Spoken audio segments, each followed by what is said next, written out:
One of our categories that's really grown for us, and I would love to retrofit strategy and say that in 2004 we looked at the wine category and sort of said, look, in 6 or 7 years this is what we're going to do, but we didn't. We used a strategy called growth by experimentation, or in normal terms is sort of trial and error, and we've grown that wine category to be our biggest category by units that we're selling. And so this product's coming direct from wineries around Australia. We're then distributing out of our warehouse. We think service and delivery is very important. 96% of our wine is dispatched the next day, because if someone buys wine on the net, they want to drink the stuff, so we try and get it to them as quickly as possible. So it's very, very important that we've got that level of service. The other important thing, a really important thing about the net in Australia is to realise that Australia has 22 million people.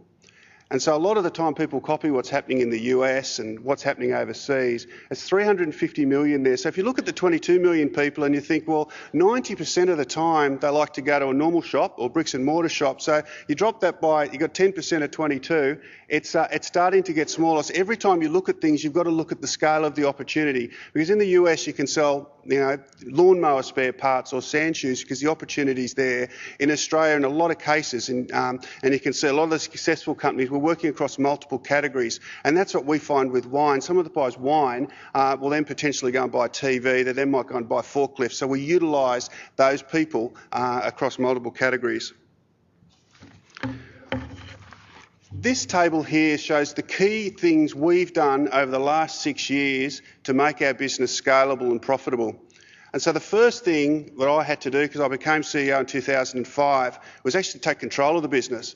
At that particular point, we had founders, we had outside shareholders, we had staff shareholders, and I also didn't own all of the businesses around the country. So we owned 70% of Melbourne, 50% of Queensland. So we actually couldn't roll the strategy out. So the first thing I did was a management buyout. So we bought out all the founders and outside shareholders, so the business was owned by the staff. So that meant that we owned 100% of that. Then I went and mopped up all the other states, and they all took shares rather than cash, which was sort of a vindication of the strategy we were going, because the last thing you want to do is be competing against yourself. And in a lot of respects, that's why sometimes the guys that have got franchise business will find it a little difficult because everyone's not on the same page. It benefits them to sell one way rather than the other, where you want everyone to be on the same boat. The next thing we did, which is, you can see a lot of people doing it now, you have to build your brand. So you have to build your brand, you've got to get it out there, and you've got to have some customers, because you can't sell your product unless you've got a whole lot of customers there. So that's important. You can see other people doing that, and you've got to invest in that. I couldn't do it for free. We actually spent money on it and promoted our business and did that. The next thing, which I think is absolutely vital, is that to build a business that's scalable, you've got to invest in some infrastructure. And the first thing you've got to do is you've got to make sure your finance is spot on. And so that starts with the CFO, but you need to know all the financials around your business. So that's obviously your revenue, but you've got to know every expense and how much it costs you to do business. Because a lot of the time it's very tempting to do business. It's actually not profitable. You've got to know how much it costs you to touch everything, how much to move around warehouse, to advertise, how much your customer service costs as a percentage. All of that is vitally important. I remember in our accounts, when our CFO joined, he goes, Cameron, what's this line, mistakes? And mistakes in our business is variation to process. So it might be lost in transit, it could be damaged in transit, it could be a wrong description, we've delivered the wrong thing. It's a variation to the process. And he goes, why have you got that in the accounts? It looks ridiculous. It stands out. And I went, well, it's exactly what I want it to do.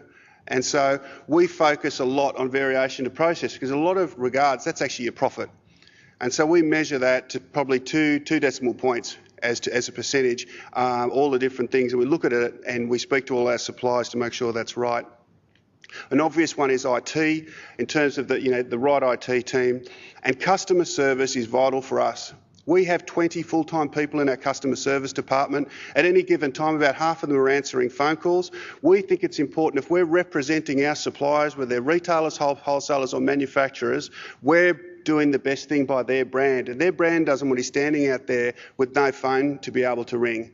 And so 90% of the calls are answered within 30 seconds, and people can get an answer quickly through our call centre. So that's important for us. And we also know our customers, so we've got a developed CRM network that will say, hang on, this person is a regular buyer, they better get some better treatment than what's happened before.